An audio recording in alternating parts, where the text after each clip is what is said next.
হরে Krishna everyone. টানা এই বৃষ্টিমুখর দিনে মেঘের ঘন ঘটা থেকে কবে যে আমরা গরম সহ্য করেছিলাম মনেই পড়ছে না, তাই না? আর যাদের ছাদ বাগান রয়েছে ফুল নিয়ে সবাই মোটামুটি একটু চিন্তিত। আসলে তোমরা যারা প্রথম থেকে আমার ভিডিও দেখছো তো তারা জানো ছাদে ওঠাটা কতটা মুশকিল, কিন্তু তাও উঠি।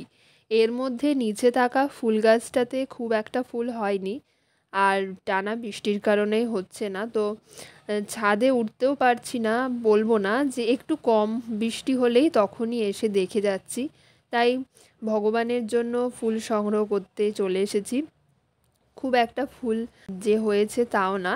আর আমার মনে হয় ছাদ বাগানে কিংবা বাড়ির যে কোনো জায়গাতে যারা ফুল গাছ লাগিয়েছো সেই ফুলগুলো যদি আমরা ভগবানের সেবায় না লাগাই তাহলে আমার মনে হয় সেটা বৃথা যায়। আসলে ফুলগুলো তখনই প্রস্ফুটিত হয়ে অত্যন্ত খুশি হয় যখন সে জানতে পারে সে ভগবানের সেবায় লাগবে, তাই না?